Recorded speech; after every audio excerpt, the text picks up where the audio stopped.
The sun hung low over the dusty fields of Willow Creek, Tennessee, painting the sky in streaks of orange and pink. A teenage girl, no older than 16, stood alone in a dirt-stained plaid shirt, her hands clenched into fists. Her name was Ellie Harper, and her hazel eyes burned with a fire that could have scorched the earth beneath her boots. Across from her 3 boys, big, loud, and cruel, circled her twin sister, Sarah, who was crumpled on the ground, her glasses cracked, her lip bleeding. They laughed, their voices sharp like knives, taunting Sarah for being weak, for being different. Ellie's heart thundered in her chest. These bullies had no idea what they just unleashed. Because Ellie Harper wasn't just a farm girl. She was a legend, a ghost whispered about in the shadows of the world's most elite fighting force.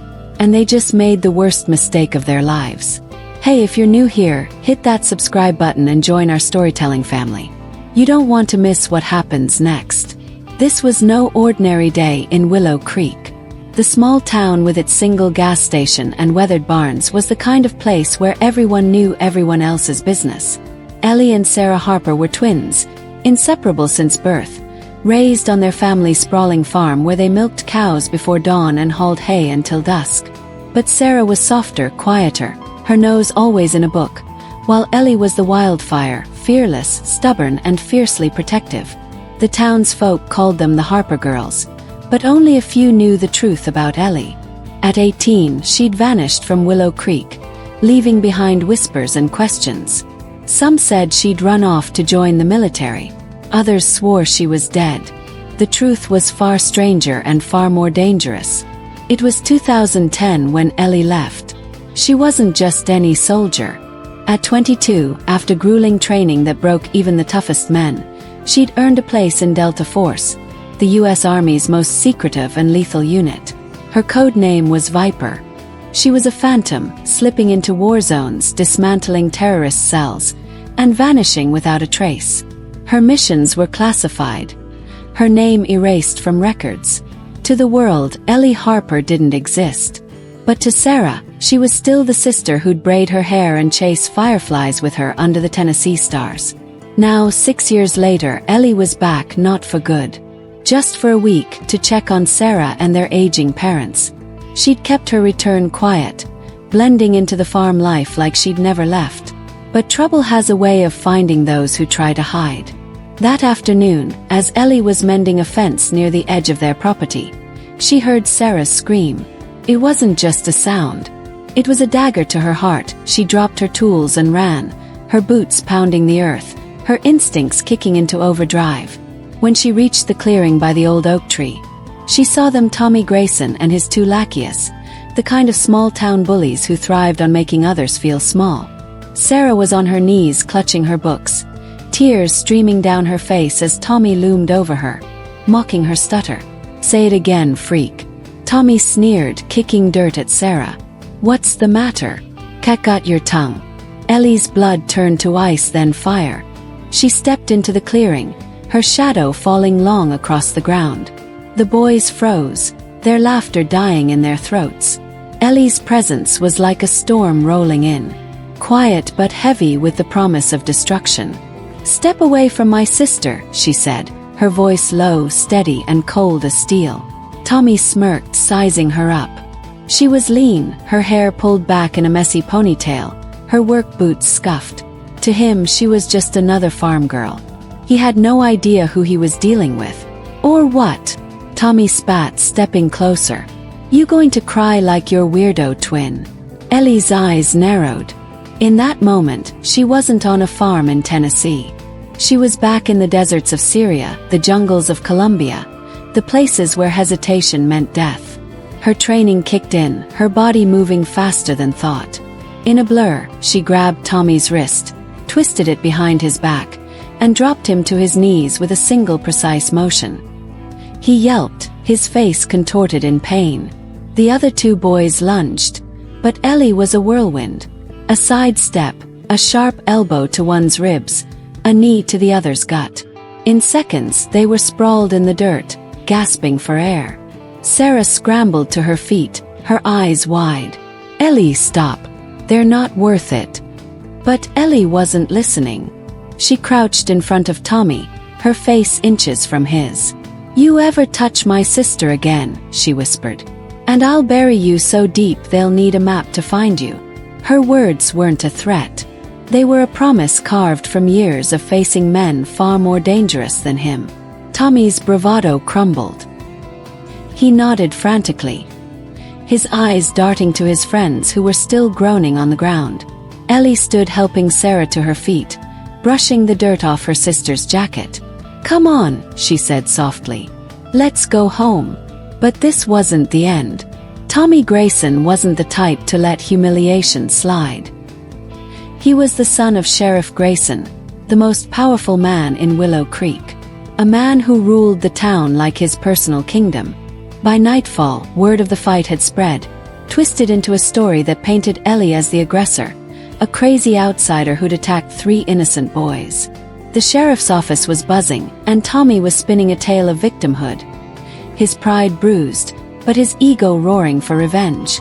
At the Harper farm, Ellie sat at the kitchen table, her hands wrapped around a mug of coffee. Sarah sat across from her, her glasses taped together, her face pale. Their parents, weathered by years of hard work, exchanged worried glances. "Ellie," her father said, his voice gruff, "you can't go picking fights with the sheriff's boy. This ain't the army. This is home." Ellie's jaw tightened. They hurt Sarah. "Dad, I wasn't going to stand there and watch." Sarah reached for her hand. "Okay, Ellie. Really? You don't have to." "Yes, I do." Ellie cut in, her voice fierce. "Nobody touches you. Nobody." The next morning, the sheriff's cruiser rolled up the Harper's gravel driveway, its lights flashing. Sheriff Grayson stepped out, his badge gleaming, his face hard as stone. Behind him, Tommy smirked, his arm in a sling for dramatic effect. The sheriff didn't bother with pleasantries. "Ellie Harper," he said, "you're under arrest for assault." The room seemed to shrink, the air thick with tension. Sarah gasped. Her mother clutched her father's arm. But Ellie didn't flinch. She stood, her movements calm, deliberate. "You sure you want to do this, Sheriff?" she asked, her voice carrying a weight that made the man pause. Just for a second. But Sheriff Grayson wasn't used to being questioned. He cuffed her, reading her rights as he led her to the cruiser. The town watched from their porches, whispers spreading like wildfire. The Harper girl was in trouble now. No one crossed the Graysons and walked away clean. At the station, Ellie sat in a holding cell, her back straight, her eyes fixed on the wall. She wasn't afraid. She'd faced worse interrogations in foreign prisons, firefights in the dead of night. This was nothing. But her mind wasn't on herself. It was on Sarah, on the fear in her sister's eyes, on the town that had turned its back on them. She knew Tommy wouldn't stop. Bullies never do. And Sheriff Grayson, he was just a bigger version of his son, hiding behind a badge. What Ellie didn't know was that Tommy had a plan. He'd heard the rumors about Ellie, the ones that said she was more than just a farm girl. He didn't believe them, but he was curious and vindictive. That night, he and his buddies broke into the Harper's barn, looking for anything to use against Ellie. They found her old duffel bag tucked in a corner, stuffed with gear she'd brought back from her last mission, a knife with a worn handle, a burner phone, a notebook filled with coded notes. Tommy's eyes gleamed. This was leverage. He didn't understand what he'd found, but he knew it was trouble. Meanwhile, Ellie's past was catching up. In a dimly lit office in Virginia, a man in a suit stared at a computer screen, his fingers tapping impatiently. Colonel James Rohr, Ellie's former handler in Delta Force, had just received a report Viper had surfaced in a small Tennessee town involved in a civilian altercation.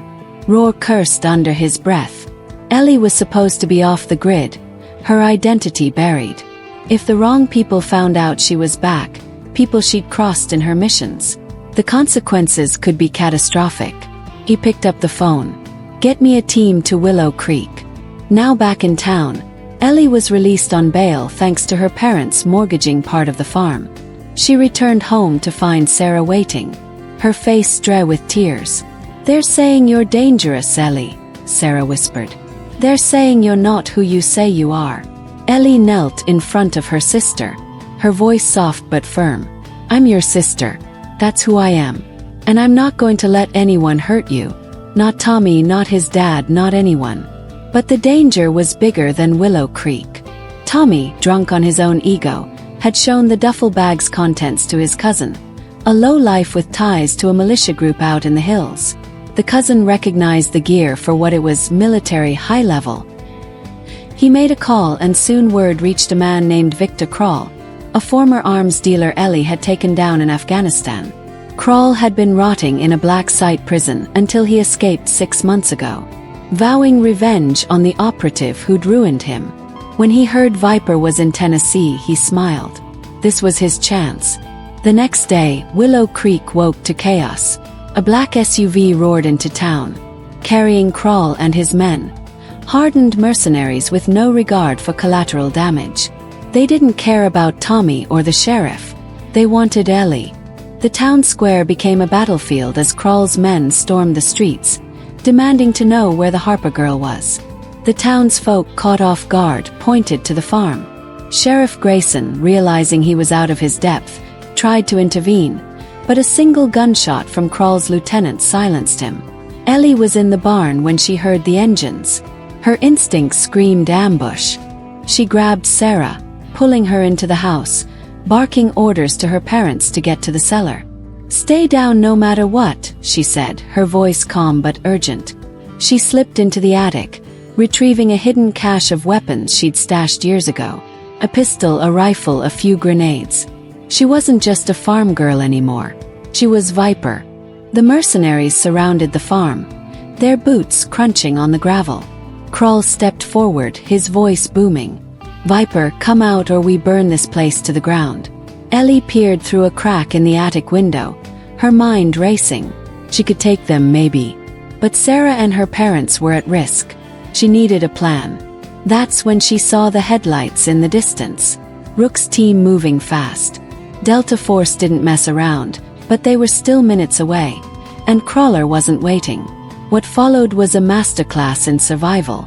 Ellie moved like a shadow, using the farm's terrain to her advantage. She took out one mercenary with a silent knife throw, another with a chokehold in the dark. She rigged a tractor to explode, drawing Krall's men into a trap. The farm became a war zone, fire and smoke rising into the night sky. Sarah, hiding in the cellar, clutched her mother's hand, whispering prayers. Krall was no amateur. He'd faced Viper before and knew her tricks. He cornered her in the barn, his gun pressed to her temple. "You cost me everything," he growled. "Now you pay." Ellie's eyes flicked to the rafters where she'd rigged a rope earlier. "You talk too much," she said, and with a flick of her wrist, she triggered the trap. A beam swung down, knocking Krall off balance. She dove for his gun, and in a brutal hand-to-hand fight, she took him down, her training overriding her fear. By the time Roar's team arrived, the farm was quiet, the mercenaries dead or captured. Krall was cuffed, his dreams of revenge shattered. Ellie stood in the wreckage, blood on her knuckles, her breath heavy. Roar approached, his face grim. "You can't stay here, Viper. Not after this." Ellie looked at the farmhouse where Sarah stood in the doorway, her eyes filled with awe and fear. "I know," Ellie said, "but I had to protect her." The town of Willow Creek was never the same. The Graysons' power crumbled, Tommy's lies exposed. The townsfolk whispered about the Harper girl who'd saved them, though no one knew the full truth. Ellie disappeared again, leaving behind a letter for Sarah. "You're stronger than you know.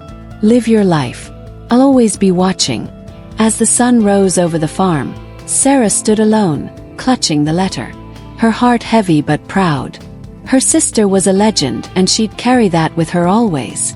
Hey, thanks for sticking with me through this wild ride. I hope Ellie and Sarah's story hit you as hard as it hit me. Now I want to hear from you. And if you like this story, please thumbs up, and thanks for watching, and see you in the next video.